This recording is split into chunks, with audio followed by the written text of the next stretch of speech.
तो होनोका एक आम हाई स्कूल लड़का है जिसे पूरा यकीन है कि उसकी जिंदगी में कभी भी कोई गर्लफ्रेंड नहीं होगी, क्योंकि ना तो वो कूल है, ना अमीर और ना ही स्मार्ट है। लेकिन एक दिन उसकी जिंदगी पूरी तरह से बदल जाती है जब उसका सामना मैजिक और मॉन्स्टर्स की एक रहस्यमयी दुनिया से होती है। और ये सब कुछ होता है स्कूल की सबसे फेमस लड़की की वजह से। उसे पता चलता है कि स्कूल के प्रिंसिपल को जानने से सिर्फ एडमिशन ही नहीं मिलता, बल्कि उनकी बेटी आका को डेट करने का मौका भी मिल सकता है। होनोका सिर्फ आका के साथ एक ही बस में सफर नहीं करता, बल्कि क्लास में उसकी सीट भी उसी के बगल में होती है। फिर भी इतने करीब बैठने के बावजूद उन्होंने कभी एक दूसरे से बात तक नहीं की। ऐसा लगता है जैसे वो दोनों दूसरे अलग अलग दुनियाओं में रहते हैं। सभी लोग आका के पास मक्खियों जैसा मंडराते रहते हैं, लेकिन होनोका को उनकी कोई खास परवाह ही नहीं होती। एक दिन होनोका का इरेजर नीचे गिर जाता और आका उसे उठा कर दे देती है, जो देखकर आका के चाहने वालों में तो जैसे जंग का ऐलान हो जाता है। वो सब होनोका को क्लास से बाहर खींच कर ले जाते हैं और उसे जमीन पर गिराकर बुरी तरह से मारने लगते हैं और चिल्लाते हुए कहते हैं कि प्रिंसेस को कभी भी उसके लिए कुछ नहीं करना चाहिए था। उसकी सारी इज्जत मिट्टी में मिल जाती है। मार खाकर होनोका स्टाफ रूम में जाता है, क्योंकि उसकी उस दिन की ड्यूटी थी टीचर्स को मदद करने की। वहीं एक लड़की आती है और उससे सारे पेपर्स ले लेती है। और यहाँ पर तुम्हें लगेगा कि ये किसी रोमांटिक एनिमे का सीन है, लेकिन नहीं, वो बस आका की एक गुलाम थी जो चाहती थी कि होनोका आका से दूर रहे, क्योंकि आका भी उस दिन ड्यूटी पर ही थी। इस तरह उसके स्कूल के दिन हमेशा ऐसे ही बीतते हैं जैसे वो किसी और की कहानी का एक साइड कैरेक्टर हो। एक दिन क्लास के बाद जब वो कचरा फेंकने जा रहा होता है तो सोचता है कि उसकी जिंदगी का कोई मतलब है भी या नहीं। तभी उसे एक बहुत ही डरावना दिखने वाला बनी टॉय कूड़े में पड़ा हुआ दिखता है। वो उसे उठाकर देखता है कि ये चीज है क्या, लेकिन उस टॉय के ऊपर लिखा था कि आज का मौसम साफ रहेगा, लेकिन कुछ स्कूल के बिल्डिंग्स गिर सकती हैं। ये देखकर वो सोचता है कि ये किसी जूनियर क्लास के बच्चे की शरारत होगी। तभी उसके सामने जमीन पर एक बड़ा सा साया दिखता है, और जब वो ऊपर देखता है तो पाता है कि स्कूल का क्लॉक टावर उसके ऊपर गिर रहा है। वो सोचता है कि क्या मैं किसी दूसरी दुनिया में चला जाऊंगा जहाँ खूबसूरत लड़कियां होंगी और मैं हीरो बनूंगा। फिर उसे दुख होता है कि इस जिंदगी में उसे कभी किसी लड़की का हाथ पकड़ने का मौका तक नहीं मिला। वो क्लॉक टावर उसके ऊपर गिर जाता है, लेकिन तभी वो अपनी आंखें खोलता है और देखता है कि वो आका की बाहों में है, जो कि एक विच कॉस्प्ले की यूनिफॉर्म पहने हुए है। वो घबरा जाता है जैसे वो हमेशा किया करता था, लेकिन आका उससे कहती है कि हिलना मत वरना गिर जाएगा। वो देखता और पाता है कि वो दोनों हवा में झाड़ू पर खड़े हैं। दूर से एक कैट ईयर्स वाली लड़की उन्हें देख रही होती है और वो सोचती है कि क्या आका वाकई एक वर्कशॉप विच है। फिर वो अपनी उंगली चटकाती और दो बड़े बड़े बनी टॉय सोल्जर्स को उनके ऊपर हमला करने भेज देती है। यहाँ आका होनोका को हवा में उछाल देती है, जिससे वो अटैक से बच जाता है और फिर आग के जादू से उन बनी सोल्जर्स को जला देती है। उसके बाद वो होनोका को एक प्रिंसेस की तरह पकड़ लेती है और उसे ऐसा महसूस होता है जैसे वो स्वर्ग में आ गया हो। बनी टॉय सोल्जर फिर से उठ जाते हैं और तलवारों के साथ उन पर चार्ज करते हैं। आका उन्हें फायर बॉल से शूट करती है और अपनी झाड़ू और स्पेल के साथ क्लोज कॉम्बैट करती है। वो होनोका से कहती है कि वो उसी के पास रहे, लेकिन वो हमेशा की तरह उल्टा ही करता है। वो पीछे मुड़कर देखता है कि उस कैटियर वाली लड़की जो कि बिल्डिंग के पीछे से हाथ हिलाकर कह रही होती है कि इधर आ जाओ, यहाँ पर सब सेफ है। होनोका सोचता है कि ये आका की कोई दोस्त होगी और वो उसके पास दौड़कर चला जाता है, लेकिन जैसे ही वो वहाँ पर पहुँचता है एक पूरी बनी टॉय की सोल्जर की आर्मी उसे घेर लेती है। वो उसके हाथ पकड़ लेते हैं और उसे घुटनों के बल बिठा देते हैं। उनमें से एक सोल्जर उसके पास एक कुल्हाड़ी लेकर आता है और बाकी सब तैयार हो जाते हैं उसका सर काटने के लिए। होनोका सोचता है कि क्या ये सब कोई एक सपना है। तभी आका वहाँ पर पहुँचती और सारे सोल्जर्स को आग में जला देती है। वो होनोका को एक बार फिर से बचा लेती है, जैसे असली हीरो वही हो। होनोका अब भी सोचता है कि ये कोई सपना है और सीधे अपने दिल की बात कह देता है कि वो सपने में भी कितनी खूबसूरत लग रही है, और कहता है कि असल जिंदगी में तो वो उस पर एक सेकंड भी बर्बाद नहीं करती। आका उससे कहती है कि उसका ये मिशन है और उसे शायद अभी कुछ समझ नहीं आ रहा होगा, लेकिन चिंता करने की जरूरत नहीं, क्योंकि वो उसे प्रोटेक्ट करेगी। वो पूछता है कि आखिर क्यों, तो आका कहती है क्योंकि मैं तुम्हारी प्रिंसेस जो हूँ। होनोका ये सुनकर पूरी तरह से हैरान रह जाता है। यहाँ पर फिर आका कहती है कि बस उसे उस पर भरोसा करने दे और उसे प्रोटेक्ट करने दे। तभी होनोका नोटिस करता है कि आका के कुछ बाल जल गए हैं और वो सोचता है कि क्या उसकी वजह से वो जख्मी हुई है। वो उससे पूछता है कि उसने उसके लिए अपने आप को क्यों ढका, जबकि उसने उसकी बात नहीं मानी और उससे दूर चला गया। वो कहता है कि ये सब उसी की गलती है, जिसकी वजह से उसके बाल जल गए। इसी बीच वो देखता है कि एक टॉय सोल्जर फिर से उठ खड़ा हुआ था और आका पर पीछे से हमला करने वाला होता है। वो तुरंत उसके सामने कूद पड़ता और अटैक को खुद के ऊपर ले लेता है। वो सोचता है कि कम से कम इस बार तो वो थोड़ा कूल लगेगा, लेकिन वो लाइन बोलने से पहले ही बेहोश हो जाता है। आका उसके पास आती है और उसे धीरे से गले लगाती है। होनोका को चोट खाया देख आका बहुत गुस्से में आ गई थी और वो कहती है कि उसे पहले इन सबको राख कर देना चाहिए था, फिर वो खड़ी होती है और अपना अल्टीमेट स्पेल मिलियन क्लोवर इस्तेमाल करती है, जिससे एक जबरदस्त फायर अल्टीमेट ब्लास्ट होता है और वो सारे दुश्मन को राख कर देती है। उस दिन शाम को होनोका अपनी आंखें खोलता है और खुद को स्कूल के अंदर आका के प्राइवेट रूम में पाता है। आका उससे कहती है कि ये सब कोई सपना नहीं था और वो सब कुछ बाद में समझाएगी, लेकिन फिलहाल उन्हें घर जाना चाहिए। वो दोनों साथ घर जाते हैं और रास्ते में आका समझाती है कि अभी होनोका को सिर्फ इतना जानना जरूरी है कि उसका फर्ज है उसे प्रोटेक्ट करना, क्योंकि वो उसका मास्टर है। होनोका सोचता है कि इसका क्या मतलब हो सकता है, लेकिन फिर चुपचाप उसके साथ वो चलता रहता है। कुछ दिन ऐसे ही बीत जाते और सब कुछ फिर से नॉर्मल लगने लगा था, लेकिन इस बार बैकग्राउंड कैरेक्टर बने रहने के बजाय लोग होनोका से जलने और नफरत करने लगते हैं। जब आका सुबह बस में आकर उसके बगल में बैठ जाती है, फिर वो दोनों साथ साथ क्लास तक जाते हैं और होनोका को लगता है कि अगर वो एक सेकेंड और उसके साथ रहा तो वो उसे मार डालेंगे। वो पेट दर्द का बहाना बनाता और वहाँ से भाग जाता है, लेकिन वो पुलिस स्क्वाड फिर से उसे पकड़ लेती है, जो हमेशा उसे उसकी औकात याद दिलाते थे।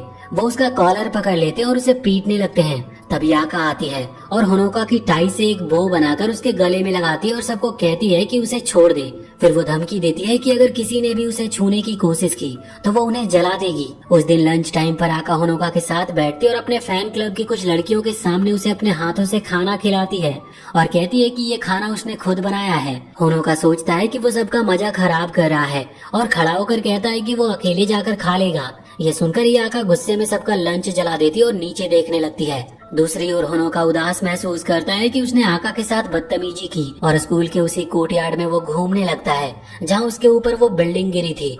वो नोटिस करता है कि सब कुछ फिर से नॉर्मल है और कहीं भी कोई नुकसान नहीं दिखाई दे रहा। तभी वो मुड़कर देखता है और उसके सामने फिर से वही कैट ईयर्स वाली लड़की खड़ी होती है। वो कहती है कि बिल्डिंग गिरने का सीन सिर्फ एक इल्यूजन था।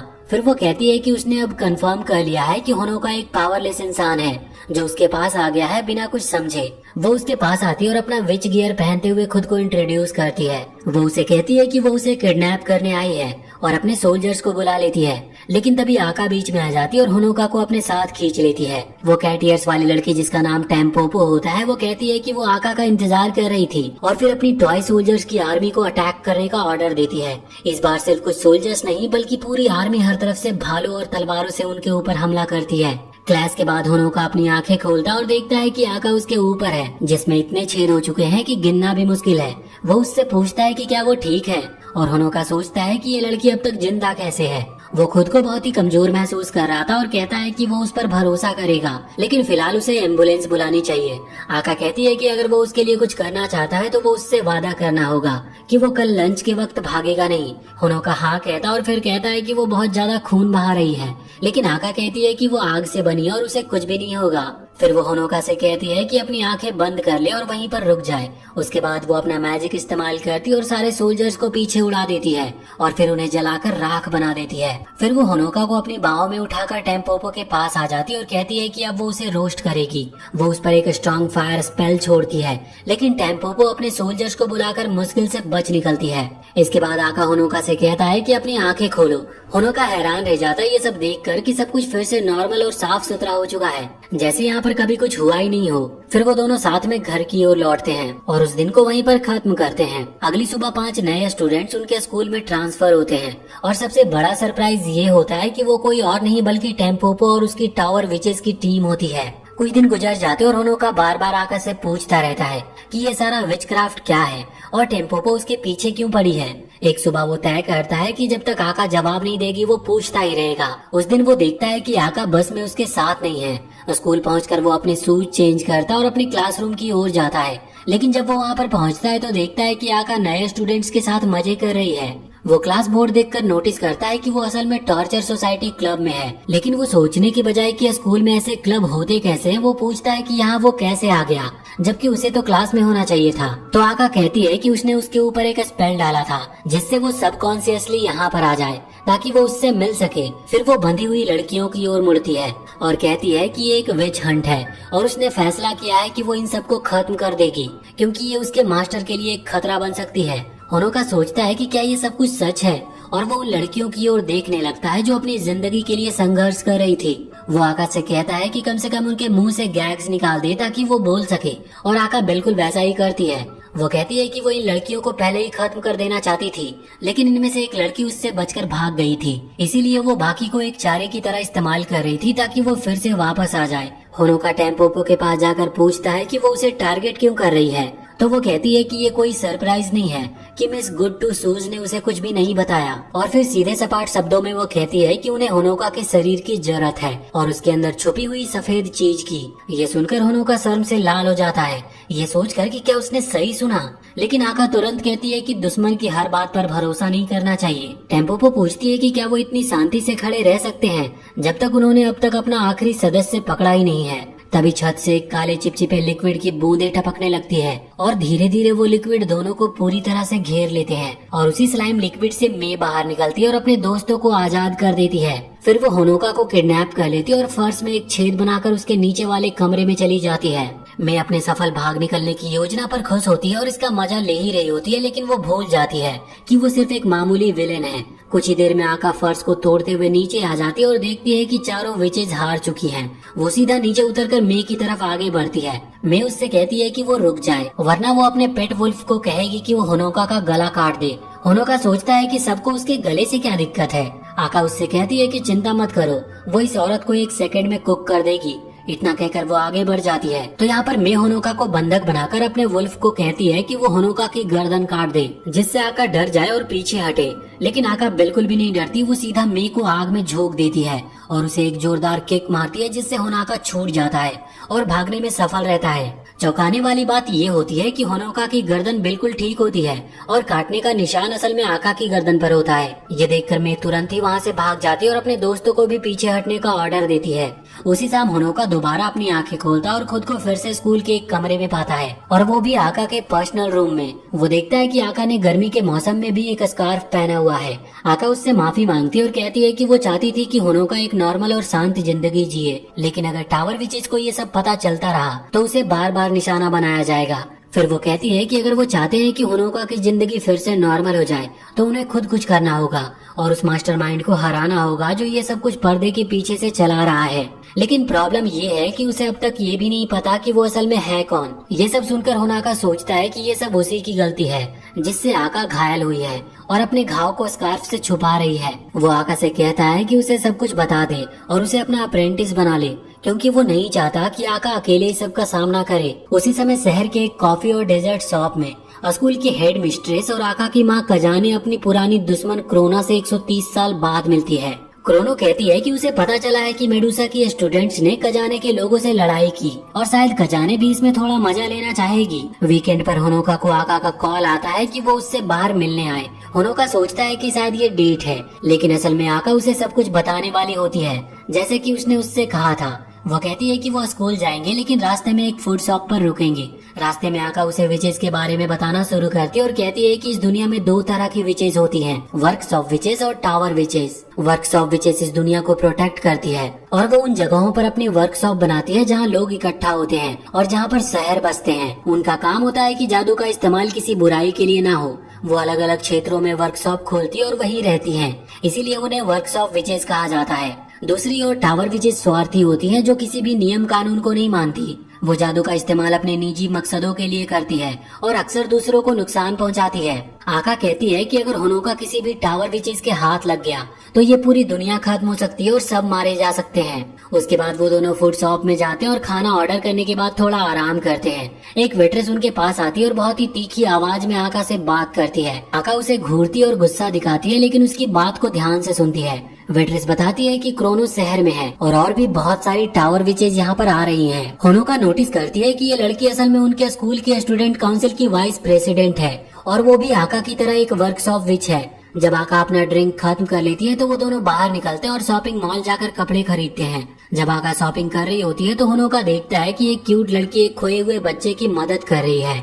वो उसके पास जाता है, लेकिन वो लड़की उसकी तरफ देखती है और वो अपने नोट्स निकालती है और कंफर्म करती है कि वही लड़की है जिसकी तस्वीर उसके पास है। फिर वो खोए हुए बच्चे को एक लात मारकर अलग कर देती है और होनोका पर तलवार लेकर छलांग लगा देती है। वो रिवील करती है कि वो एक टावर विच है। उसके दोस्त भी पीछे से आ जाते हैं और आका पर हमला करते हैं। आका उन्हें आग लगा देती है और कूदकर अपने प्रिंसेस बॉय को बचा लेती है। उन टावर विचेस में एक अमेरिकन स्टाइल गन नो जुत्सु का इस्तेमाल करते हुए पिस्तौल से उन पर फायरिंग शुरू कर देती है, लेकिन आका उसके सारे गोलियों को डिफ्लेक्ट कर देती है। उसके बाद वो खड़ी होती है और फायर पिस्टल अटैक कॉपी करके उन सबको जलाकर राख कर देती है और फिर वो होनोका को अपनी बाहों में उठाकर उन विचेस के पास जाती है और वो उन्हें वहाँ से भागने देती है। शॉपिंग मॉल में सब काम निपटाकर वो स्कूल की तरफ चलते हैं। होनोका उससे कहता है कि माफ करना, उसकी वजह से उसे इतनी परेशानी हो रही है। वो पूछता है कि क्या उसे सील कर देना या लॉक कर देना बेहतर नहीं होगा, पर आका कहती है कि उसे इन बातों की चिंता नहीं करनी चाहिए, वो हमेशा उसकी रक्षा करेगी। उसके बाद वो कहती है कि उसे मेहनत करनी होगी क्योंकि उसका अप्रेंटिस बनना इतना आसान नहीं। ये सुनकर होनोका काफी खुश हो जाता है और तय करता है कि वो जल्दी ताकतवर बनेगा। जब वो स्कूल पहुंचते हैं तो आका रिवील करती है कि स्कूल भी एक वर्कशॉप है। फिर वो उसे हेड मिस्ट्रेस के ऑफिस ले जाती है और उसकी माँ खजाने से मिलवाती है। खजाने आका को मॉल में तबाही मचाने के लिए डांटती है और कहती है कि एक वर्कशॉप विच का क्या फायदा जो दूसरों की प्रॉपर्टी को नुकसान पहुंचाए। फिर वो होनोका से कहती है कि वर्कशॉप में ये रिवाज है कि मास्टर अपने अप्रेंटिस को सबके सामने इंट्रोड्यूस करे, इसीलिए उसने आका से कहा था कि उसे यहाँ पर ले आए। अगले दिन आका होनोका को ट्रेनिंग के लिए ले जाती है। रास्ते में उन पर टेम्पोपो और उसकी टीम रॉकेट अटैक करती है। आका पूछती है कि क्या उन्हें लगता है उस पर अटैक करना सही है, जबकि वो प्रैक्टिकली इनविंसिबल है। टेम्पोपो कहती है कि वो रैपिड स्ट्रीम फॉर्मेशन का इस्तेमाल करेगी, जो कि सीधे दिमाग लगाए बिना चार्ज करना होता है। आका होनोका से कहती है कि ध्यान से देखो और फिर इसके बाद वो उन ब्रेनलेस इडियट्स को हवा में उड़ा देती है, लेकिन होनोका इससे कुछ भी नहीं सीखता। उसके बाद वो स्कूल वापस आते हैं। होनोका जब अपना लॉकर खोलता है तो उस पर डेथ थ्रेट और हेट मेल्स की सुनामी गिर जाती है। आका कहती है कि ये उसके सिम्स का काम होगा और अब उसे चिंता नहीं करनी चाहिए क्योंकि अब वो उसे नुकसान नहीं पहुंचा पाएंगे। फिर भी होनोका साफ साफ नोटिस करती है कि सबकी नफरत भरी निगाहें उस पर टिकी होती है क्योंकि अब वो प्रिंसेस आका के साथ बैठता है, उसे एग्जाम्स के लिए पढ़ाता है और स्पोर्ट्स में उसके साथ जोड़ा जाता है और स्कूल से घर तक उसके साथ ही चलता है, उस प्रिंसेस के साथ जिसे सब बहुत ज्यादा एडमायर करते हैं। स्कूल के बाद होनोका मैजिक प्रैक्टिस करने का प्लान बनाता है, लेकिन आका उसके साथ बस स्टेशन तक चलती है और कहती है कि उसे पता है कि वो कितना थका हुआ है, इसीलिए आज वो ब्रेक लेंगे। वो बस में चढ़ जाते हैं और घर जा रहे होते हैं, पर रास्ते में आका एक उड़ती हुई मैजिकल फिश को नोटिस करती है और देखती है कि बस का डेस्टिनेशन डेड एंड हो गया है। वो तुरंत खड़ी होती है और पीछे मुड़कर देखती है कि पिछली सीट पर क्रोनियर बैठी है। पूरा बस खाली होता है और ड्राइवर भी गायब होता है और बस अब क्रोनियर के मैजिक से चल रही होती है। वो होनोका से कहती है कि वो वहीं पर रुके और खुद क्रोनियर का सामना करती है। क्रोनियर आगे बढ़ती और अपना परिचय देती है। आका फायर स्पेल लॉन्च करने की कोशिश करती है, लेकिन क्रोनियर उसकी मूवमेंट को अपने मैजिक डिक्टेटरशिप से रोक देती है। फिर वो उस पर एक पावरफुल स्पेल इस्तेमाल करती है, लेकिन जैसा उसने उम्मीद की थी, आका पर एक खरोच तक नहीं आती। होनोका को नहीं पता होता कि आका कितनी ओवर पावर्ड है, इसीलिए वो बेवकूफी से उसके सामने खड़ा हो जाता है, जैसे कि वो उसे बचा रहा हो। क्रोनियर उसे देखती है और उसकी तारीफ करते हुए कहती है कि चाहे कोई कितनी भी बार आका को मारने की कोशिश करे, वो उसे चोट नहीं पहुंचा सकता। फिर भी वो आगे बढ़ती और सीधे उसके पेट में चाकू घोंप देती है। होनोका घुटनों पर गिर जाता और रोने लगता है, लेकिन क्रोनियर उससे कहती है कि एक्टिंग बंद करे, जैसे उसे दर्द हो रहा हो, और जल्दी से खड़ा हो जाए। होनोका सोचता है कि वो क्या कह रही है, पर तभी उसे एहसास होता है कि उसे सच में दर्द नहीं हो रहा और उसके शरीर पर कोई चोट भी नहीं लगी है। तभी आका जमीन पर गिर जाती है और होनोका देखता है कि उस जगह से वो खून बह रही है जहाँ उसे स्टैब किया गया था। क्रोनियर बताती है कि एक स्पेशल एबिलिटी है जिसका नाम है डैमेज ट्रांसफर। जब तक वो दोनों पास में हैं, होनोका को लगने वाली कोई भी चोट ट्रांसफर होकर आका को लगती है। फिर वो समझाती है कि उसके पास ये एबिलिटी इसीलिए है क्योंकि उसने होनोका के साथ एक कॉन्ट्रैक्ट साइन किया है, जिससे वो उसके अंदर की पावर का इस्तेमाल कर सकती है ताकि वो एक इनविंसिबल विच बन सके। लेकिन इसके बदले उसका काम होता है कि वो उसे हर नुकसान से बचाए। उसके बाद क्रोनियर कहती है कि अगर वो आका को बचाना चाहता है तो उसे अपनी अंदर की शक्ति उसे देनी होगी। वो असल में एक स्पिरिट है जो उसके अंदर रहती है। वो उसे एक मैजिकल कैंडी देती है और कहती है कि अगर वो अपनी रियल पावर अनलीज करना चाहता है तो इसे निगल ले। फिर वो जबरदस्ती उसके मुंह में उसे डालने की कोशिश करती है, लेकिन आका उसे ऐसा करने नहीं देती। वो ग्रीन फ्लेम्स का एक जबरदस्त विस्फोट करती है और क्रोनियर को पीछे गिरा देती है, और ये सब होता है प्लॉट आर्मर की ताकत से। उसके बाद आका होनोका से कहती है कि कुछ देर के लिए वो कुछ और बन जाएगी जो वो असल में नहीं है। फिर वो होनोका से थोड़ा मैजिक लेती है और ग्रीन फ्लेम्स और ड्रैगन लाइट पावर के साथ बेहद पावरफुल बन जाती है। वो तुरंत क्रोनियर को ओवर पावर कर देती है और उसकी बैरियर और फिर उसकी गर्दन काट देती है। उसके बाद होनोका उठता और नोटिस करता है कि आका का अब जख्म पूरी तरह से ठीक हो चुका है, लेकिन वो अब भी उठ नहीं पा रही। वो उसे अस्पताल ले जाता और नर्स बताती है कि वो बस थकी हुई है और जल्दी उठ जाएगी। उसके बाद जब वो घर वापस आता है तो देखता है कि उसकी जेब में एक रेड कैंडी है और उसे एहसास होता है कि ये वही मैजिक ऑर्ब है जिसे क्रोनियर उसे खिलाना चाहती थी। वो तय करता है कि वो इसे आका से छुपा कर रखेगा और इसे अपने ड्रॉवर में डाल देता है ताकि फ्यूचर में कभी जरूरत पड़े तो वो इसका इस्तेमाल कर सके। वो ये भी सोचता है कि जो क्रोनियर ने आका के साथ उससे कॉन्ट्रैक्ट के बारे में कहा था, क्या इसका मतलब है कि उसकी मुलाकात आका से पहले से ही तय थी। अगले दिन स्कूल में आका पूरे जिम्नेजियम को बुक कर लेती है उसकी ट्रेनिंग के लिए। वो होनोका को उसका खुद का विच क्लास गियर देती है और उसकी फीचर समझाती है। वो कहती है कि वो हाई जंप ट्राई करे। होनोका ट्राई करता है और वो खुद भी हैरान रह जाता है कि वो कितना हल्का महसूस कर रहा है और लगभग जिम्नेजियम की छत तक कूद जाता है। नीचे आने पर आका उसे प्रिंसेस स्टाइल में कैच करती है और फिर कहती है कि अब वो उसे वैसे ही उठा कर दिखाए। होनोका उसे उठाता और नोटिस करता है कि आका कितनी हल्की है। आका बताती है कि ये स्पेशल रोप पहनने से शरीर बहुत हल्का हो जाता है। फिर वो अपना राइट हैंड आगे बढ़ाती और थोड़ा रिस्ट को ट्विस्ट करती है जिससे एक मैजिकल ब्रूम उसके हाथ में आ जाता है। वो कहती है कि ब्रूम केप्स के अंदर स्टोर होते हैं और एक स्पेशल जेस्चर से इसे समन किया जा सकता है। होनोका भी ट्राई करता है लेकिन वो फेल हो गया था। तभी आका का अलार्म बज जाता और वो कहती है कि उनका टाइम खत्म हो गया। अचानक बहुत सारे स्टूडेंट्स जिम के दरवाजे खोलकर अंदर आते हैं अपनी प्रैक्टिस करने के लिए। होनोका घबरा जाता और कहता है कि उन्हें छुप जाना चाहिए वरना सब लोग उन्हें इन अजीबोगरीब आउटफिट्स में देख लेंगे।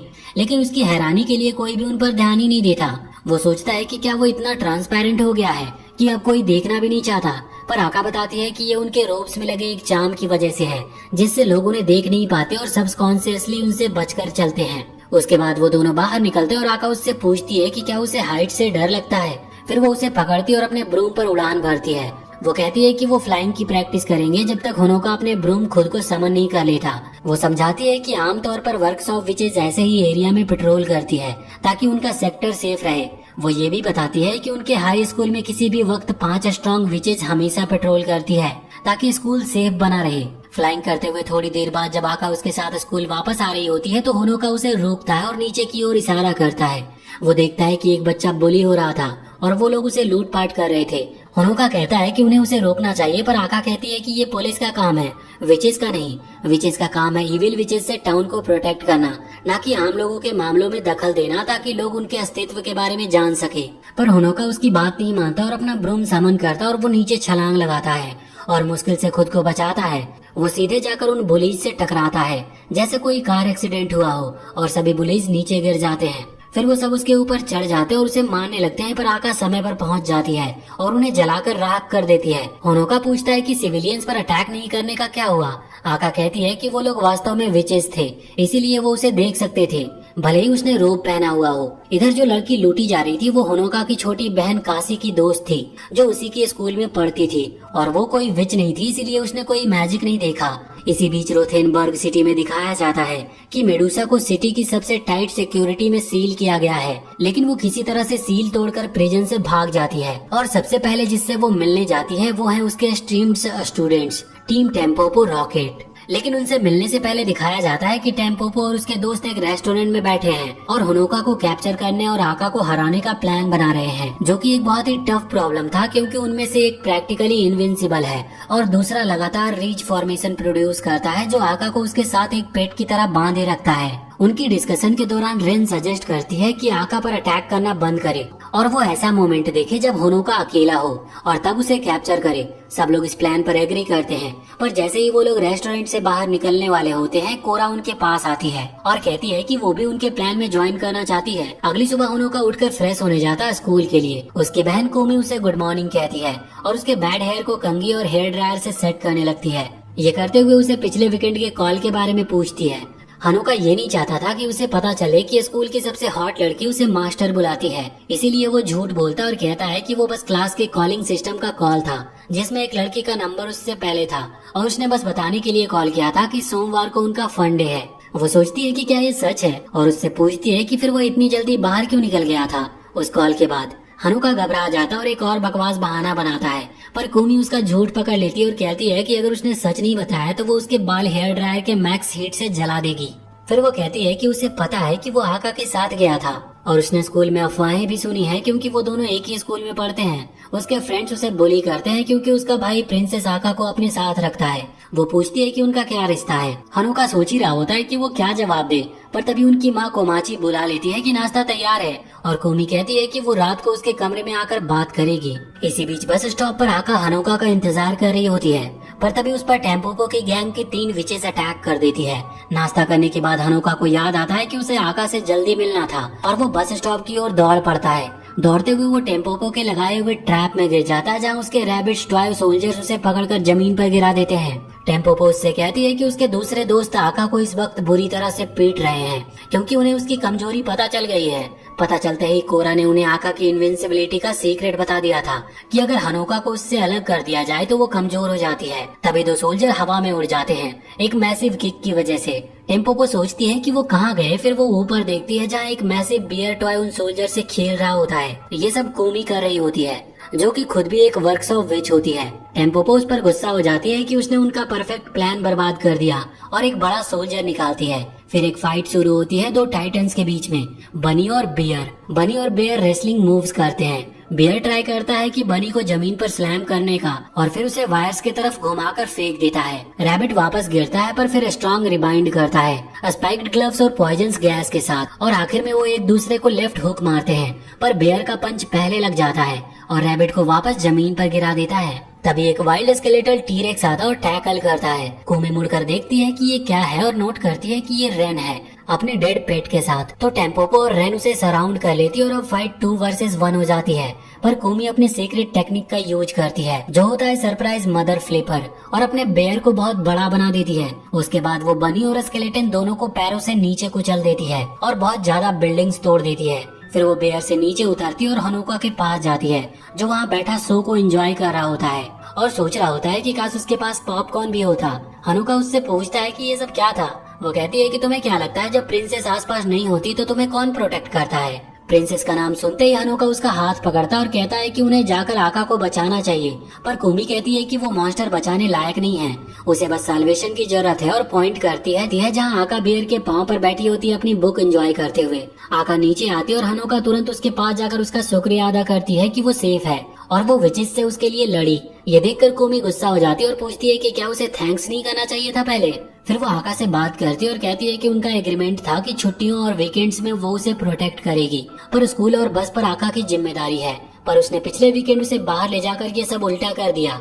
जब वो दोनों उसकी कस्टडी के लिए लड़ रही होती है तो हनुका को समझ आ जाता है कि सुबह कोमी ने जो भी बोला था, जैसे कि वो बोली होती है या उसे आका के बारे में नहीं पता, सब झूठ था। कोमी कहती है कि वो तो बस उसे टीज कर रही थी, जैसे एक छोटी बहन का फर्ज होता है। पर कोमी आका से कहती है कि हेड मिस्ट्रेस ने बताया कि अभी टाउन में 30 से ज्यादा टावर विचेस आ चुकी है और उन्होंने अब तक कोई मूव नहीं किया है। इसका मतलब कि कुछ तो बड़ा होने वाला है, इसीलिए सबको अलर्ट रहना होगा। इसी बीच कजान टीवी ऑन करती है और देखती है कि आधा शहर कोमी और टेम्पोपो की फाइट की वजह से तबाह हो चुका है और वो सोचती है कि इन सब का खर्चा कवर करने के लिए उसे और कितना कर्ज लेना पड़ेगा। सिटी में आका कहती है कि शायद अब वो हनुका को हमेशा प्रोटेक्ट करना चाहेगी और उन्हें अब साथ रहना चाहिए। दूसरी तरफ क्रोनर कुछ प्लान कर रही होती है और अपने क्रोको बॉय को ऑर्डर देती है कि शहर की हर एक टावर विच को पकड़कर उसके बेस के पास ले आए। उसी वक्त कजान को रोथेनबर्ग से कॉल आता है जिसमें बताया जाता है कि मेडुसा ब्रेकआउट कर गई है। अगले दिन आका कोमी की माँ से मिलने जाती है, ये परमिशन लेने के लिए कि क्या वो हनुका को हर समय अपने पास रख सकती है।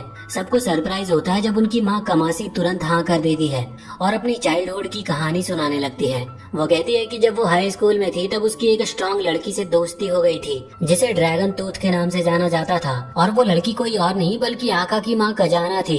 दोनों की दोस्ती इतनी गहरी हो गई थी कि उन्होंने डिसाइड किया कि वो एक दूसरे से शादी करेंगे, पर बाद में उन्हें अलग अलग आदमियों से शादी करनी पड़ी और उन्होंने ये प्रॉमिस किया कि अपने बच्चों की शादी एक दूसरे से करवाएंगे। मतलब आका और हनुका की एंगेजमेंट उनके पैदा होने से पहले ही फिक्स थी। ये सब सुनकर कोमी कहती है कि वो इसे ऐसे ही नहीं जाने देगी। वो उससे कहती है कि अब उसे मैच्योर हो जाना चाहिए और वो अब तक उसके साथ चिपकी रहती है और उससे दिन भर अपना काम करवाती है।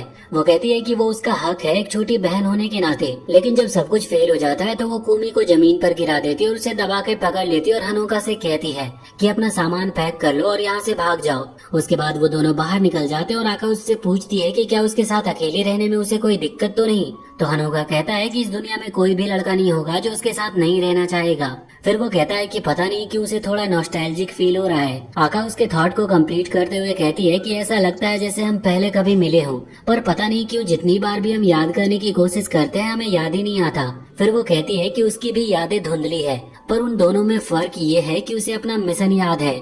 उसका मिशन है कि उसे अपनी जान से प्रोटेक्ट करना। वो कहती है कि उसे लगता है कि कोई उनके पावर से जुड़ा है जिसने उन्हें ऐसा बनाया है और ये सब प्लान लगता है। तभी उसकी कार आ जाती है और ड्राइवर उनके लिए दरवाजा खोलता है। हनोका रियलाइज करता है कि हेड मिस्ट्रेस की बेटी होने का मतलब है कि ये लड़की सच में रिच है। जल्दी वो उसके घर पहुंचते हैं, या कह लो उसके एम्पायर जैसे बिल्डिंग में आते हैं। वो अंदर आते हैं और उन्हें हजारों मेट्स ग्रीट करती है। आका कहती है कि उसका रूम ऊपर फ्लोर पर है तो वो एलिवेटर लेंगे। जब वो आका के रूम तक पहुंचते हैं और दरवाजा खोलते हैं तो देखते हैं कि 3 मेट्स पत्थर बनी खड़ी है और उनके पीछे मेडूसा खड़ी है जो कहती है कि वो उनका इंतजार करते करते थक गई थी। आका अंदर चली जाती है और हनोका से कहती है कि वो 12वें फ्लोर पर रहे और एलिवेटर का दरवाजा बंद कर देती है। आका अपने फायर मेज बैटल फॉर्म में ट्रांसफॉर्म हो जाती है और स्नेक लेडी से पूरी ताकत से लड़ने लगती है। वहीं डोर के दूसरी तरफ हनोका ये सोचता है कि आका ने उसे दूर क्यों भेजा, क्योंकि पहले तो वो उसे हमेशा अपने पास रखती थी।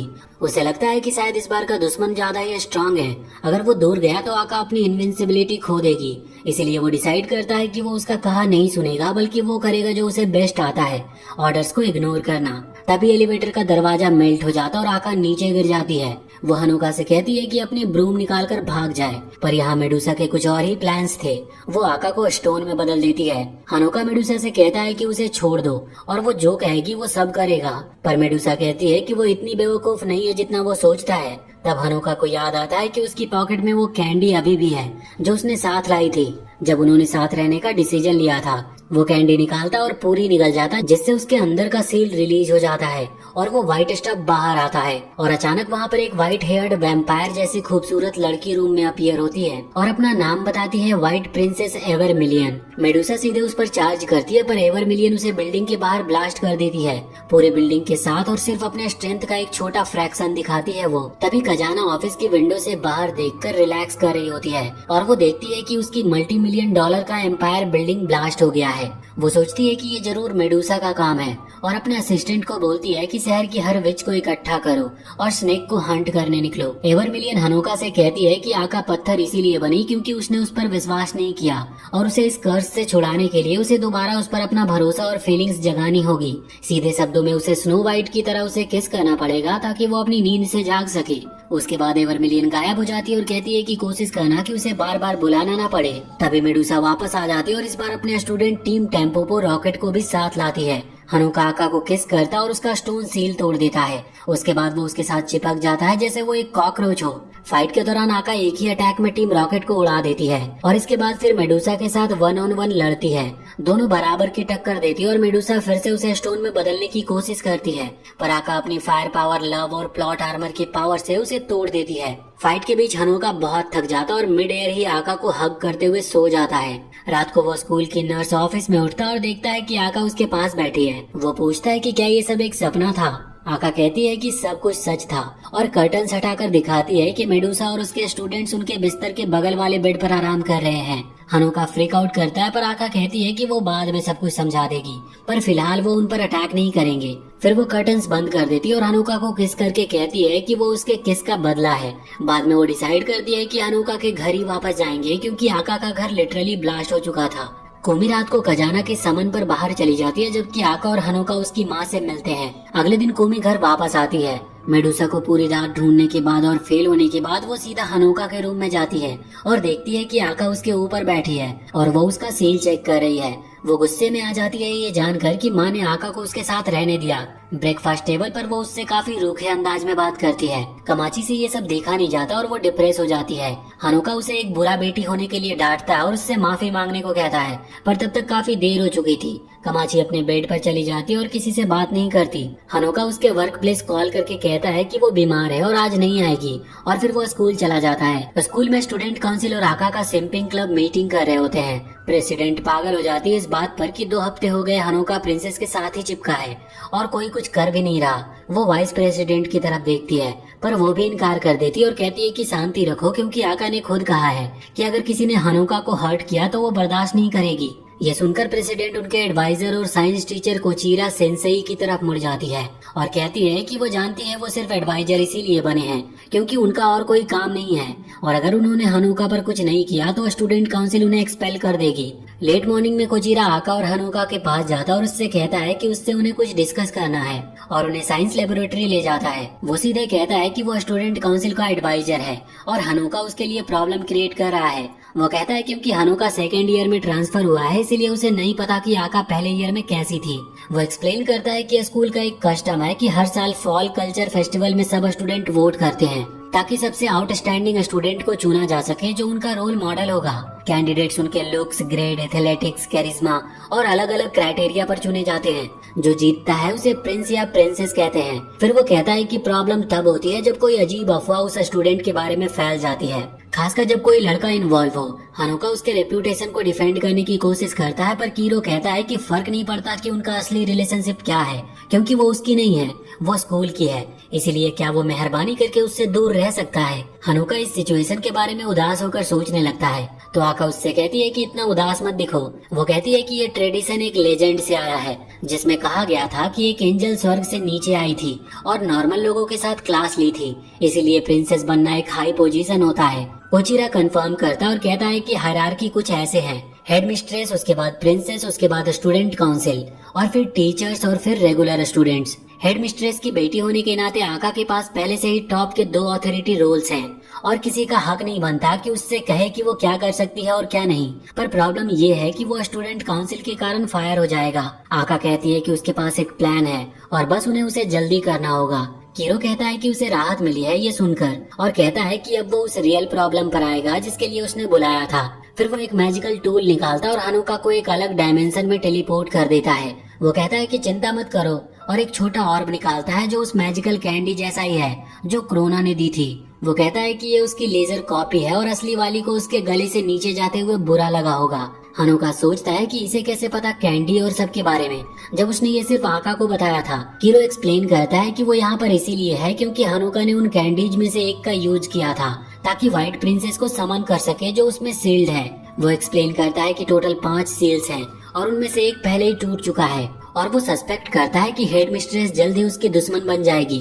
वो कहता है कि वर्कशॉप हेडक्वार्टर ने उसे आका के पास इसीलिए दिया था क्योंकि वो एक एक्सेप्शनली स्ट्रांग विच है और उसी की वजह से हनुका इतना फ्रीली रह पाया। पर ये कंडीशन थी कि 5 सील्स अनटच्ड रहेंगी। अब एक सील टूट गई और धीरे धीरे बाकी सील्स भी गिरती जाएंगी और इसे कोई रोक नहीं सकता और इसका सिर्फ एक ही सॉल्यूशन है, हनुका को वापस सील करना हेड मिस्ट्रेस की मैजिक की मदद से। पर फिलहाल अभी वो मेडुसा को डील करने में बिजी है इसीलिए उसे सील्स के बारे में नहीं पता, पर ये सिर्फ वक्त की बात है कि उसे पता चल जाएगा और ये भी कि वो लोग मेडुसा को छिपा रहे हैं। फिर वो कहता है कि वो बस उसकी मदद करना चाहता है और अगर प्रिंसेस नहीं होती तो वो उसका गार्जियन होता और वो उसे ऑफर देता है कि वो प्रिंसेस को छोड़कर उसके साथ चले।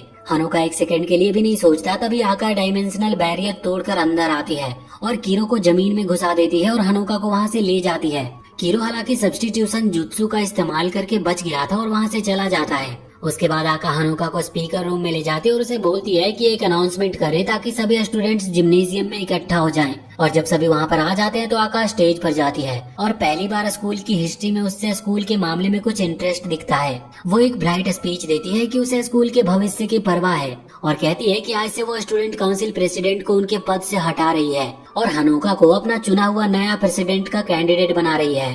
फिर वो खुद वाइस प्रेसिडेंट का रोल ले लेती है और पहले की वाइस प्रेसिडेंट को वाइस प्रेसिडेंट ही रहने देती है। बाद में हनुका स्टूडेंट काउंसिल कमेटी को इंट्रोडक्टरी स्पीच देती है और कहती है कि उसे पता है कि अब कोई उसे पसंद नहीं करता, पर वो वक्त के साथ अपने वैल्यू सबको दिखाएगा और सबके दिल में जगह बनाएगा।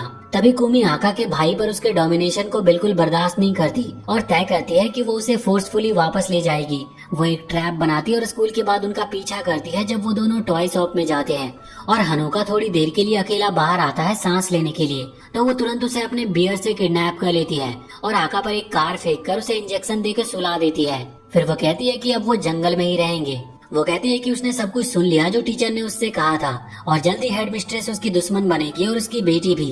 तभी वो दोनों एक बड़ा सा शैडो देखते हैं और ऊपर देखते हैं तो एक ड्रैगन उड़ता हुआ दिखाई देता है जिसे कोई और नहीं बल्कि खुद फ्लेम प्रिंसेस आका उड़ा रही होती है। आका डिसाइड करती है कि सबको दिखाए कि असली मेन कैरेक्टर कौन है और ऊपर से फायर स्पेल बरसा देती है। कोमी उन अटैक से बचने की कोशिश करती है जिससे आधा शहर तबाह हो जाता है और अंत में वो एक बिल्डिंग से टकराकर गिर जाती है। आका नीचे कूदकर सबको बचा लेती है और फिर उन्हें वापस घर ले जाकर सुला भी देती है। रात को हनुका उठकर उससे माफी मांगता है अपनी बहन के एक्शंस के लिए, पर वो कहती है कि उसे कोई फर्क नहीं पड़ता क्योंकि उसने सिर्फ उस पर कार फेंकी थी और सुला दिया था, बल्कि वो उसे एडमायर करती है कि वो कितनी प्रोटेक्टिव बहन है। फिर वो पूछती है कि क्या उसे छोटी बहन बन के दिखाना चाहिए। हनुका कहता है कि अगर कुछ भी होता तो वो उसकी बड़ी बहन होती। दोनों पूरी रात इस पर मजाक करते हैं। आका बोर हो जाती है और सो जाती है। हनुका उसे उसके बेड पर आराम करने देता है। फिर वो उनके बैग्स को देखता है और नोटिस करता है कि जो टॉयज उसने उसके और कोमी के लिए खरीदे थे वो कल की फाइट में फट गए थे, जिससे वो काफी उदास हो जाता है। तभी कमाची अपने फोन पर कॉल सुनती है जो कजान का होता है, जिसमें वो कहती है कि वो आका और उसके बेटे से बात करने आ रही है। अगले दिन सुबह कजान उनके घर पर आती है और कमाची और कोमी को शॉपिंग पर ले जाती है। आका जल्दी उठकर हनुका के लिए ब्रेकफास्ट बनाती है और हनुका उठकर उसे किचन में देखता है और सोचता है कि वो कितनी खूबसूरत लग रही है। फिर वो उसके साथ बैठकर ब्रेकफास्ट एंजॉय करता है। वहीं बैकग्राउंड में हम देखते हैं कि टॉम पोपो और उसकी गैंग जो हनुका के घर पर रह रही है वो मेडुसा से बात कर रही होती है। वो पूछती है कि वो प्रिंसेस की इतनी ओबीडियंट क्यों है। वो कहती है कि उन्होंने बैटल फेयर एंड स्क्वायर हारी है और रूल्स के मुताबिक उन्हें विनर की बात माननी होती है।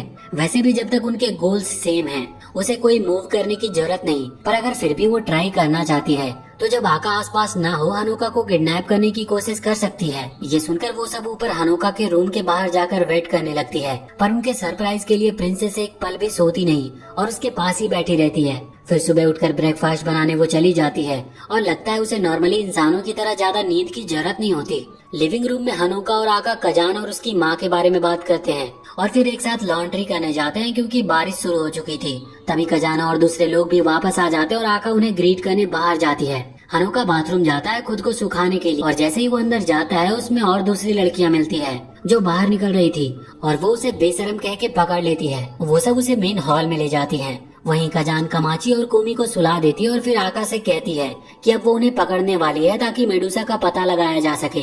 दोनों अपनी ब्रूम निकालती है पर आगे बढ़ने के बजाय आका मुड़ जाती है और अपनी माँ के अगेंस्ट टकरा जाती है और कहती है कि वो उसे पकड़ने नहीं देंगी। कजाना हनुका से कहती है कि वो उसे समझाए कि वो इतनी सेल्फिश ना बने और वो इसे और नहीं बर्दाश्त कर सकती। हनुका कीरो के शब्दों को याद करता है और समझ जाता है कि आका सच में मेडुसा और दूसरों को उसकी माँ से छुपा रही थी और डिसाइड करता है कि उसे उस पर विश्वास करना चाहिए। वो कहता है कि वो अपने आप को पकड़ने नहीं दे सकता। आका इस बात को समझती है और मेडुसा को बुलाती है और कहती है कि वो उनके एग्रीमेंट पर अभी चलेगी। मेडुसा खुशी खुशी बाहर आ जाती है और दोनों का फ्यूजन शुरू हो जाता है। हनुका यहाँ पर बेहोश हो जाता है और एक विजन दिखता है उसे, जिसमें पता चलता है कि जब मेडुसा ने उन पर आका के घर में अटैक किया था तब उन्होंने एक कॉन्ट्रैक्ट बनाया था ताकि आका अपनी माँ से लड़ सके और मेडुसा को एक नया सक्सेसर मिल सके जिसमें वो अपनी पावर्स को ट्रांसफर कर सके, जो कि प्रिंसेस खुद थी। इस एग्रीमेंट के तहत आका ने वादा किया था कि वो मेडुसा और उसके स्टूडेंट को अपनी माँ से बचाएगी जब तक सही समय नहीं आ जाता। कजाना को समझ नहीं आता कि मेडुसा और आका कैसे फ्यूज हुए और वो कुछ नॉनसेंस बोल देती है। मेडुसा उसका मजाक उड़ाती है और फिर दोनों की फाइट शुरू होती है। कजाना अपने ब्रूम से स्ट्राइक करती है पर आका उस अटैक को ब्लॉक कर देती है और फिर अपनी आंखों से उसे स्टोन में बदलने की कोशिश करती है, पर कजान उसे कॉलर से पकड़ लेती है और जमीन पर गिरा देती है। लेकिन फिर भी आका उसे स्टोन स्टैचू बना ही देती है और चलते चलते उससे माफी मांगती है, लेकिन कजान पीछे से उसकी पीठ पर किक कर देती है और स्टोन सील को अपने विल पावर से तोड़कर खड़ी हो जाती है। वो उसे फिर से कॉलर से पकड़कर कहती है कि क्या उसे लगता है इतना काफी होगा उसे हराने के लिए। वो कहती है कि क्या उसे अजीब नहीं लगता कि सिर्फ एक अटैक लगने के बाद ही वो इतनी वीक पड़ गई है। फिर वो एक्सप्लेन करती है कि उसका एवर मिलियन का इनविंसिबिलिटी पावर अब खत्म हो गया है क्योंकि एवर मिलियन इम्प्योरिटी से नफरत करती है और मेडुसा के साथ कंबाइन होकर उसने खुद को काफी कमजोर बना लिया है। वो कहती है कि अब वो उसकी धुलाई के लिए रेडी हो जाए, लेकिन हनुका अपनी पावर का इस्तेमाल करके उसके साथ प्लेस शिफ्ट कर लेता है और वो पंच उसे लग जाती है। कुछ देर के बाद वो एक प्रिजन सेल में आग खोलता है जहाँ आका भी उसके साथ होती है। वो मेटल बार्स को जलाने की कोशिश करती है पर इसका कोई फायदा नहीं होता। वो एक्सप्लेन करती है कि वो उसकी माँ के पनिशमेंट चेम्बर में है और उसका मेडुसा के साथ फ्यूजन पहले ही खत्म हो चुका है और ये उनके लिए सबसे बुरा केस है क्योंकि मेडुसा को अब इंटरोगेट किया जा रहा होगा और उनका सीक्रेट सबके सामने आ जाएगा। फिर वो बताती है कि उसकी माँ ने उससे कहा था कि चाहे जो भी हो जाए, चाहे वो मर भी जाए, पर वो कभी हनुका के सील्स को टूटने नहीं देगी क्योंकि जब तक वो सील है वो स्कूल में उसका प्रोटेक्शन गारंटी कर सकती है। फिर वो कहती है कि अब इस सिचुएशन से निकलने का एक ही तरीका है, उन्हें उसकी माँ को हराना होगा। वो एक्सप्लेन करती है कि उसकी माँ काफी स्पोर्ट्समैन लाइक है और अगर वो उसे हरा देते हैं तो वो उनका साथ देगी। हनुका को याद आता है कि कैसे उन दोनों की माँ ने उनकी धुलाई कर दी थी और वो सोचता है कि वो ये सब कैसे करेंगे, लेकिन आका कहती है कि एक तरीका है जो उसकी खुद की पावर से जुड़ा है। तभी स्कूल में कजान क्रोनो के साथ सेगी गेम खेल रही होती है और वो उससे मेडुसा के बारे में पूछती है। कजान कहती है कि वो मेडुसा को टॉर्चर करने के लिए एक्साइटेड थी, पर तभी रोथेनबर्ग वर्कशॉप की विचेस आ गई और हेडक्वार्टर्स के ऑफिशियल ऑर्डर्स के साथ मेडुसा की कस्टडी मांग ली, तो वो उसे देनी पड़ी। वो गुस्से में चाय पीते हुए सोचती है कि कितना मजा आता अगर वो मेडुसा को टॉर्चर कर पाती। तभी स्कूल बिल्डिंग एक्सप्लोड हो जाती है और वो नीचे देखती है जहाँ आका और हनुका प्रिजन से बाहर रबल पर खड़े होते हैं। वो उड़कर उनके पास जाती है और आका से कहती है कि कितनी बार उसे कहा है कि बिल्डिंग तोड़ना बंद करे, लेकिन आका अपनी तलवार उस पर तान कर कहती है कि वो उसे हरा देगी। कजान पूछती है कि उसे क्यों लड़ना है और कहती है कि अपना यूनिफॉर्म पहने और वापस नीचे आ जाए। वो दोनों को स्कोल्ड करती है कि उन्होंने प्रिजन तोड़ दिया और कहती है कि अब घर चले जाओ और उन्हें कल इस मेस को साफ करने में मदद करनी होगी। आका और हनुका वापस घर जाते हैं और रियलाइज करते हैं कि कजान को सेल्स के बारे में पता नहीं चला।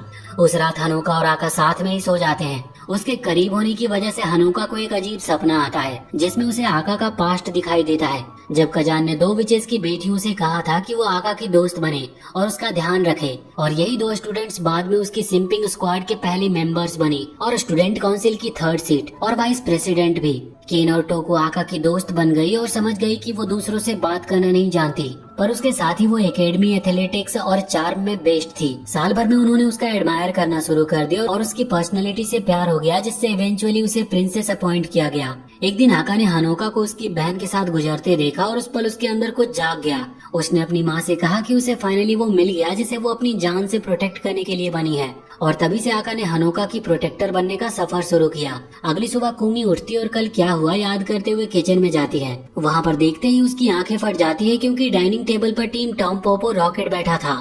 कजान ने उसे छोड़ दिया क्योंकि सिर्फ उसे मेडुसा में इंटरेस्ट था और कहीं और जाने की जगह नहीं थी, तो वो उनके घर पर ही रुक गए। कोमी को ये बिल्कुल भी पसंद नहीं आता। रेडी होने के बाद वो हनुका के रूम में जाती है उसे जगाने के लिए, और फिर से आका उसके ऊपर नर्स आउटफिट में मिलती है, ये कहते हुए कि वो उसके सेल्स को चेक कर रही है। सब ब्रेकफास्ट करके स्कूल जाने लगते और सब कुछ वापस नॉर्मल हो गया था। हनुका के लॉकर में फिर से हेट मेल्स भरे होते हैं जिसमें लिखा होता है कि वो स्टूडेंट काउंसिल छोड़ दे, और क्लास में भी वो एक डमी होता है जो गलत आंसर देता है चाहे कितना भी ट्राई करे। लंच टाइम में जब हनुका और आका कैफेटेरिया में जा रहे होते हैं तभी उन्हें ग्लास टूटने की आवाज सुनाई देती है।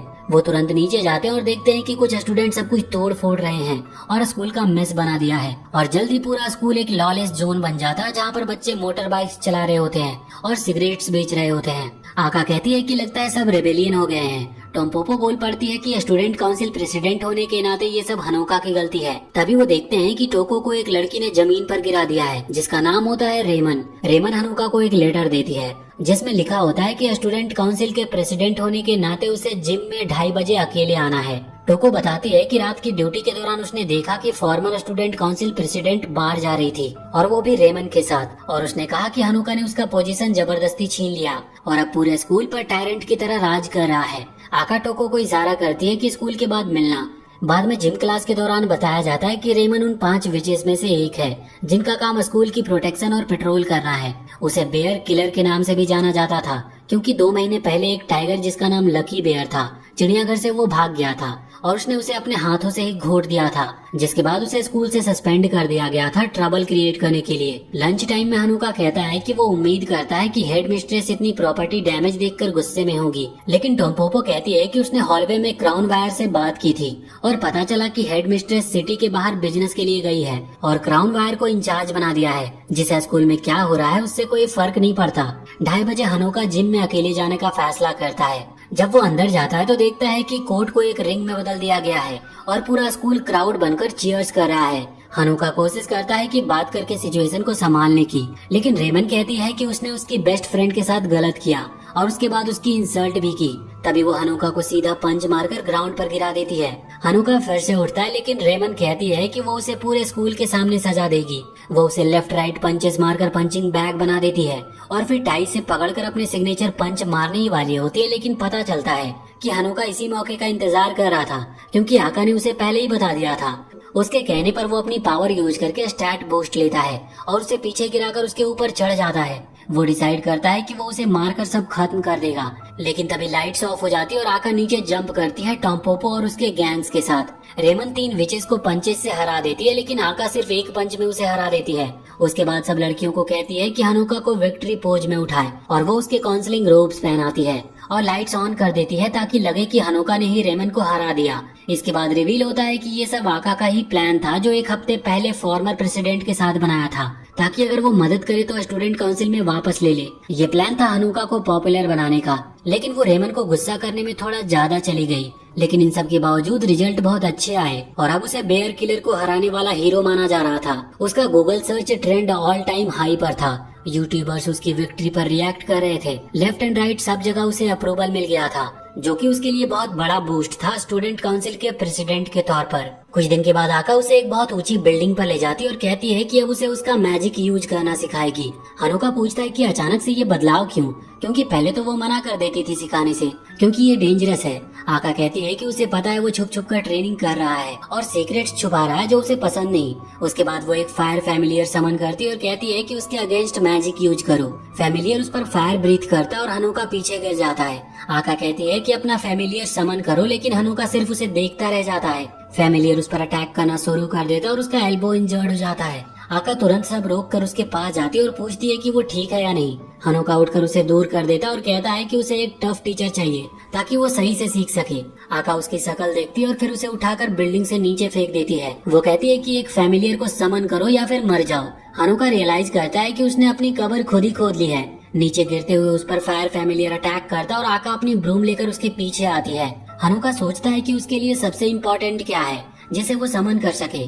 गिरते गिरते उसे वो ड्रीम याद आता है जिसमें आका स्विमिंग सूट में और नर्स कॉस्ट्यूम में थी और वो एक जाइंट अवतार समन कर लेता है आका के नर्स आउटफिट वाले फॉर्म में। वो अवतार बिल्डिंग में एक पंच करता है जहाँ पर कीरो सेंसई और क्रोनो चाय पी रहे होते हैं।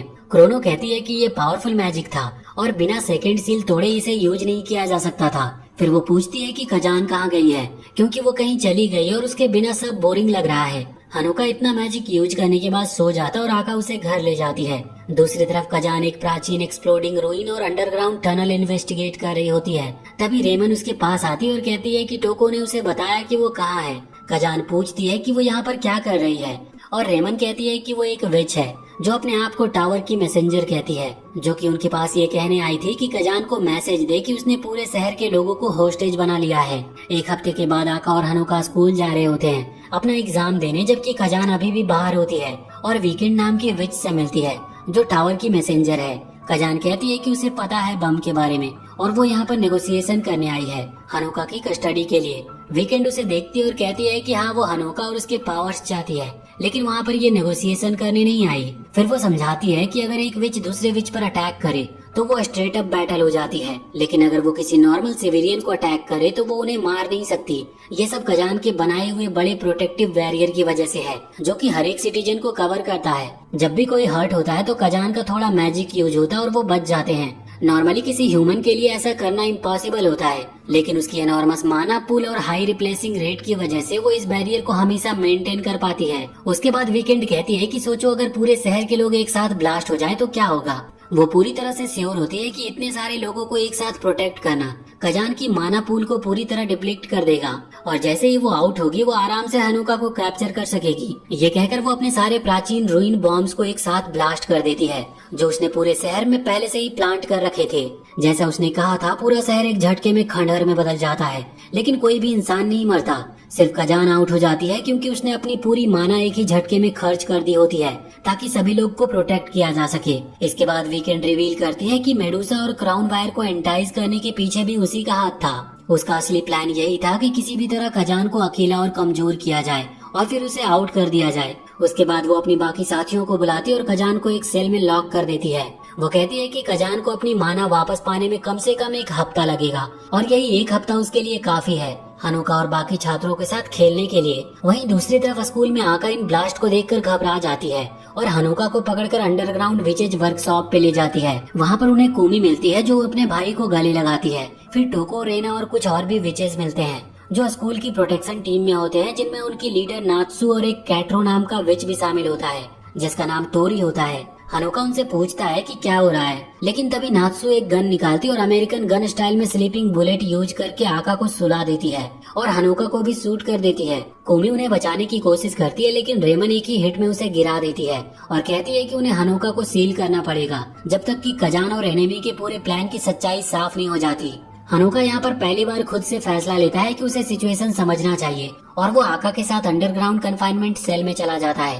अंदर जाकर वो देखता है कि सीलिंग बहुत ऊंची है लेकिन ताजी हवा के लिए ओपन है। वो अपने ब्रूम से ऊपर चढ़ने की कोशिश करता है लेकिन वहाँ कोई मैजिक यूज नहीं कर पाता। तभी आका भी उठती है और कहती है कि वो बहुत केयरलेस थी और उसका मतलब है कि उसकी माँ हार चुकी है। तभी एक टोरी सीलिंग के पास जाती है और ओपन रूफ से नीचे गिरती है और एक होलोग्राम प्रोजेक्ट करती है जिसमें वीकेंड दिखाई दे रही थी। वो कहती है कि उसने आखिरकार हनोका को ढूंढ ही लिया और अब वो अपना नया पालतू लेने आ रही है। उसका चेहरा देखकर वो टॉय तोड़ देती है जिसमें एक धमाका होता है और उनके पीछे की दीवार टूट जाती है। वो कहती है कि वो लोग अब यहाँ से भागेंगे और उसे हराएंगे, लेकिन अभी के लिए वो कोई मैजिक यूज नहीं कर सकते क्योंकि पूरा शहर खंडहर में बदल चुका है। इसके बाद दोनों 1-2 घंटे लंबी सीढ़ी चढ़कर शहर के बाहर एक पहाड़ पर पहुँचते हैं। बाहर आकर उन्हें पूरा शहर जला हुआ और पूरी तरह से बर्बाद दिखाई देता है। ये देखकर हनोका पागल हो जाता है और बहुत पैनिक भी करता है और खुद को ही दोषी ठहरा रहा था। वो कहता है कि उसकी माँ और बाकी सब घर पर थे और अब सब मर चुके हैं क्योंकि दुश्मन उसे पकड़ना चाहता था। तभी आका वहाँ पर खड़ी होती है और कहती है कि सबका सामना करो, कोई मरा नहीं है। वो समझाती है कि ये एक पुरानी परंपरा है, जब कोई वर्कशॉप स्थापित की जाती है तो उसका हेड कॉन्ट्रैक्टर सिटी के हार्ट से एक मैजिक कॉन्ट्रैक्ट करता है। ऐसे में नॉन विचेस पर एक बहुत ही स्ट्रॉन्ग बैरियर कास्ट किया जाता है। जब भी कोई ऐसी सिचुएशन आती है जहाँ नॉर्मल लोग हर्ट हो सकते हैं, तब ये शहर उस कॉन्ट्रैक्ट की माना का इस्तेमाल करके उन सभी को बचाता है। असल में ये पूरा शहर वर्कशॉप विचेस की माना को यूज करता है खुद को रिपेयर करने के लिए, हर बार जब भी उसे मैजिक से डैमेज किया जाता है। इस तरह आका हनोका को बताती है कि भले ही शहर पूरी तरह जला हुआ और टूटा फूटा दिखाई दे रहा हो, लेकिन कोई भी इंसान मरा नहीं है और सब लोग सुरक्षित हैं क्योंकि कजान ने पहले से ही उनके लिए प्रोटेक्शन बैरियर कास्ट करके रखा था। और यही कारण है कि अब तक शहर कभी भी पूरी तरह से खत्म नहीं हुआ, लेकिन अब जब शहर खंडहर में बदल चुका है और कॉन्ट्रैक्टर गायब है, तब कोई भी वर्कशॉप विच मैजिक का उपयोग नहीं कर सकती जब तक कि नया कॉन्ट्रैक्ट फॉर्म न हो जाए। इसीलिए उनका पहला काम ये होता है कि वो शहर के सेंटर तक जाए और हनोका को नया कॉन्ट्रैक्टर बनाए ताकि वर्कशॉप विचेज फिर से लड़ सके। दूसरी ओर नात्सुमे और बाकी विचेज स्थिति को संभाल रहे होते हैं। सभी सिविलियंस को बाहर निकालकर एक सुरक्षित स्थान पर सुला दिया गया था। हेड मिस्ट्रेस अब भी दुश्मन के कब्जे में थी और शहर खंडहर में होने के कारण कोई भी वर्कशॉप विच मैजिक का यूज नहीं कर सकती थी और हेडक्वार्टर से मदद आने में अभी कुछ दिन लग सकते थे। इसके अलावा कई वर्कशॉप विचेस ब्लास्ट के बाद गायब हो गए थे। तभी उन गायब विचेस में से एक दौड़ती हुई आती है और बताती है कि वो टाइम बम से बनी हुई है। वो कहती है कि वीकेंड ने उनमें से एक विचेस को कैप्चर कर लिया और उसे बातचीत के लिए इस्तेमाल कर रही है ताकि वो लोग हनोका को सौंप दे।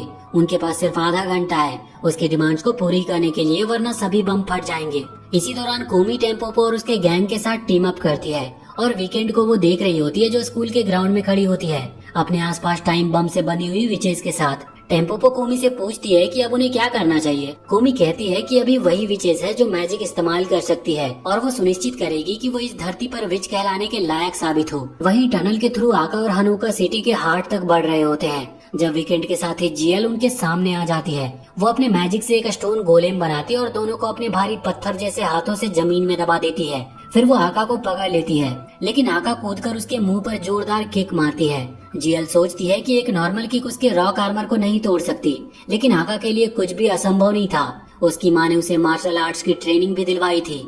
आका जीएल को आसानी से हरा देती है और दोनों आगे बढ़ जाते हैं। अंडरग्राउंड वर्कशॉप में नात्सुमे बम को मैनुअली डिफ्यूज करने की कोशिश करती है, लेकिन सिर्फ 18 मिनट बचे होते हैं और वो फैसला लेते हैं कि अब सीधे वीकेंड का सामना करेंगे। तभी कीरो अपने रूम में उठती है और देखती है कि पूरा शहर जल चुका है। वो अपने पार्टनर से पूछती है तो वो बताता है कि ये सब वीकेंड नाम की विच का किया हुआ है जिसने उन्हें हनोका की जानकारी दी थी। वो कहती है कि अगर उसने कजान को हरा दिया तो वो इतनी पावरफुल है कि उसे बिना लड़े नहीं जाने देगी। इसी दौरान नात्सु और अन्य विचेस वीकेंड के पास जाते हैं और कहते हैं कि सरेंडर कर दो, लेकिन वीकेंड कहती है कि अब सिर्फ 12 मिनट बचे हैं और सब मारे जाएंगे, इसीलिए उन्हें हनोका को सौंप देना चाहिए। वो कहती है कि वो वास्तव में कमजोर है, लेकिन भले ही वो जीत जाए वो उन सारे बॉम्ब्स को नहीं रोक सकते। ये सुनकर कोमी सोचती है कि शायद वो सिर्फ एक नेगोशिएटर है और बॉम्ब्स का असली कॉन्ट्रैक्टर कोई और है। ये सोचकर वो बिल्डिंग के अंदर दौड़ जाती है ताकि वीकेंड के पार्टनर को ढूंढ सके जो उन सारे बॉम्ब्स को कंट्रोल कर रहा है।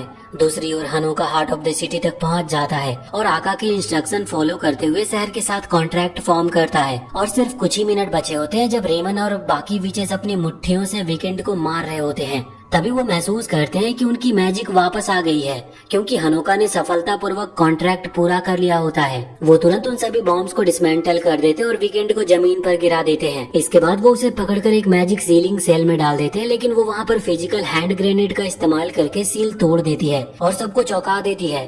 उसने अपने कपड़े के नीचे एक आयरन आर्मर पहन रखा था जो उसे बचा लेता है और वो अपने साथी से मिलती है और बचे हुए बॉम्ब्स को सेट ऑफ कर देती है, जिससे कई वर्क्स ऑफ विचेस जमीन पर गिर जाती है।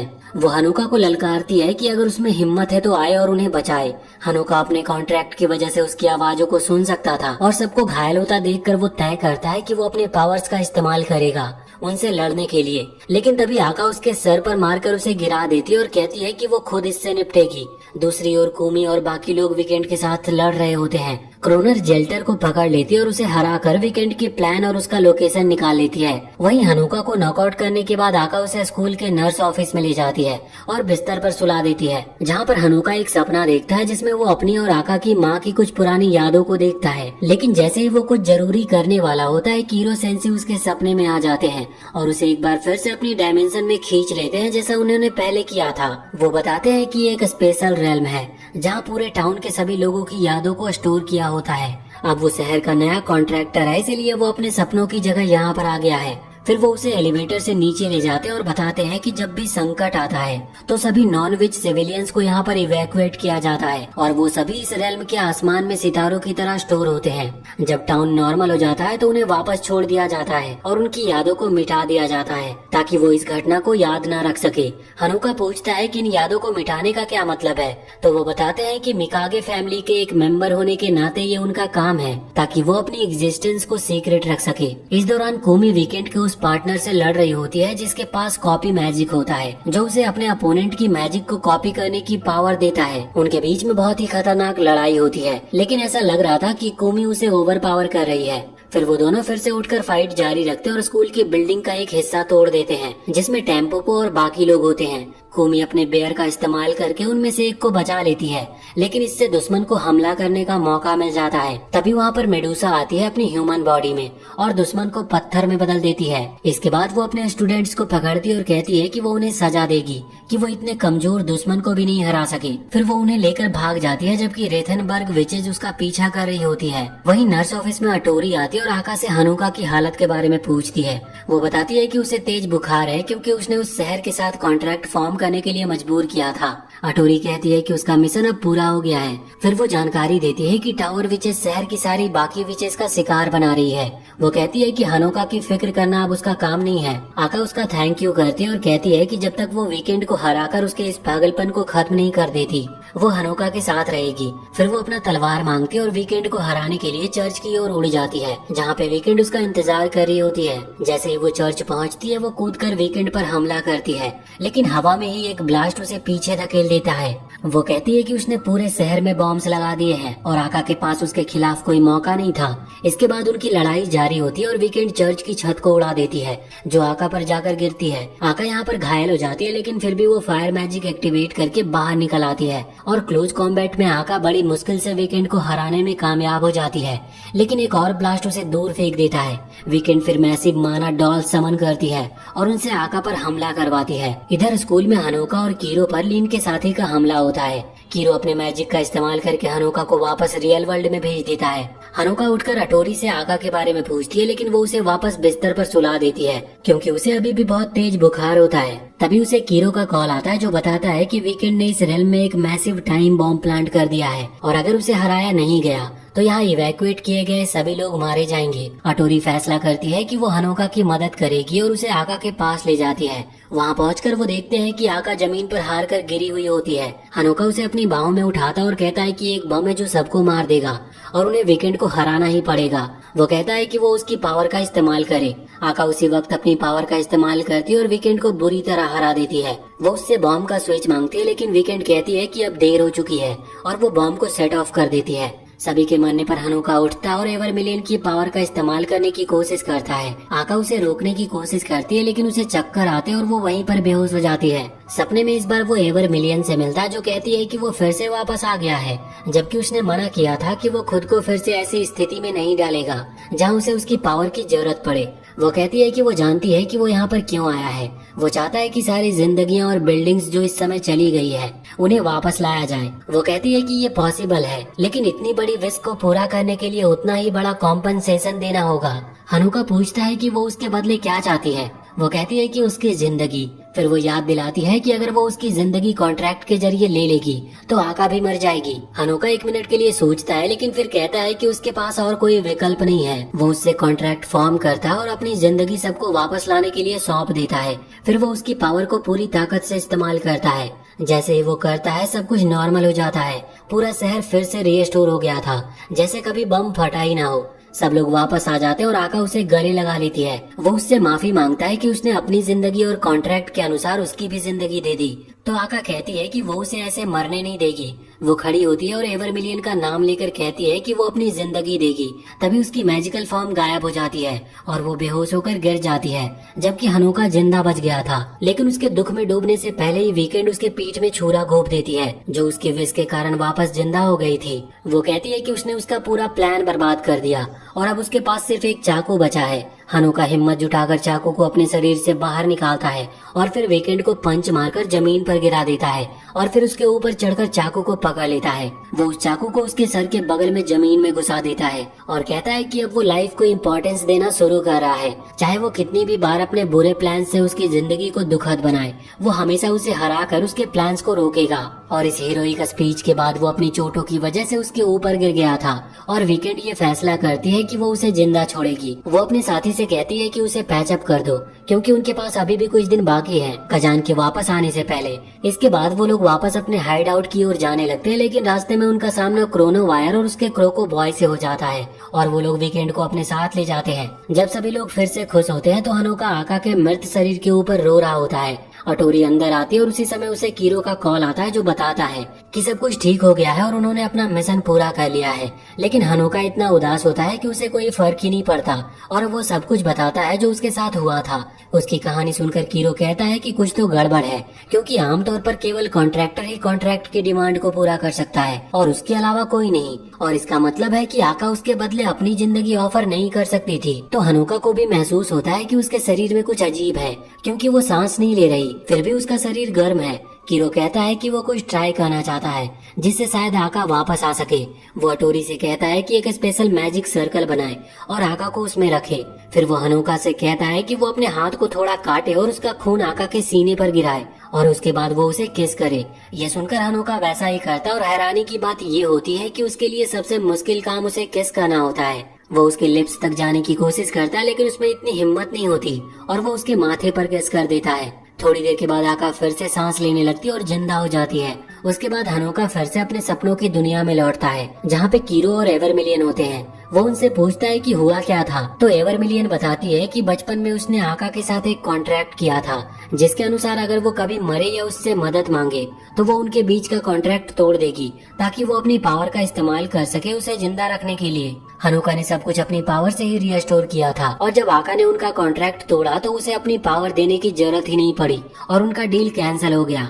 इसी दौरान क्रोन वीकेंड को 1v1 डुएल का चैलेंज करता है और उसे डिस्ट्रॉय करने लगती है। क्रोन बहुत निराश होती है और कहती है कि उसने इतनी मेहनत से एक स्ट्रॉन्ग अपोनेंट ढूंढा था लेकिन वो इतनी वीक निकली।